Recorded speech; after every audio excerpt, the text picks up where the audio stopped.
Stupid. ক্লাসের এক ছাত্র দুষ্টুমি করে কাগজে আই অ্যাম স্টুপিড লিখে একজন ছাত্রের পেছনে লাগিয়ে দিল। যথারীতি সবাই ছেলেটিকে নিয়ে হাসাহাসি করতে লাগলো।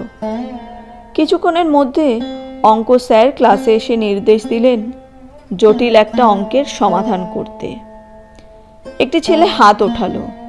স্যার বললেন বোর্ডে এসো। ছেলেটি যখন বোর্ডের দিকে হেঁটে যাচ্ছে তখন হাসাহাসি আরও বাড়ে, কিন্তু সে বুঝে উঠতে পারে না এত হাসির কারণ কি।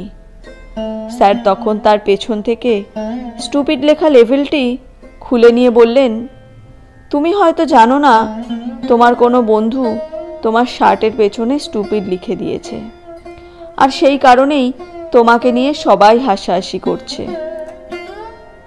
যাও, তুমি সিটে গিয়ে বসো।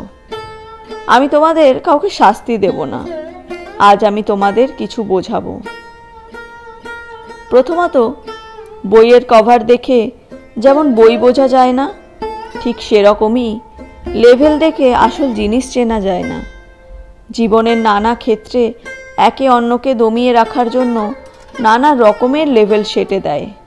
ওরা তোমার পেছনে স্টুপিড লিখে দিয়েছে, সেটা তুমি যদি বুঝতে পারতে আর বুঝে তার গুরুত্ব দিয়ে হীনমন্যতায় ভুগতে, তবে তুমি সবার সামনে বোর্ডে এসে অঙ্কের সমাধান করতে পারতে না।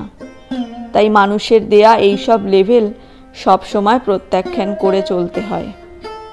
মনে রেখো, মধুর শিশিতে বিষের লেভেল লাগিয়ে দিলে মানুষ বিভ্রান্ত হয়, কিন্তু তাতে মধুর গুণাবলীর কোনো পরিবর্তন হয় না।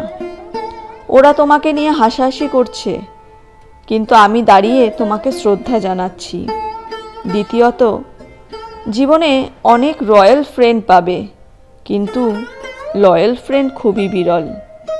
তোমার যদি লয়াল ফ্রেন্ড থাকতো তবে সে তোমাকে সত্যিটা জানিয়ে দিত, অথবা না বলেই তোমার পেছন থেকে স্টুপিড লেখা লেভেলটি তুলে নিত।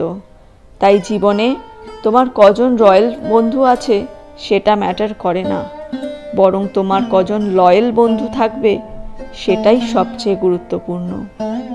ভালো লেগে থাকলে একটি লাইক করবেন, চ্যানেলটি সাবস্ক্রাইব করবেন। ধন্যবাদ।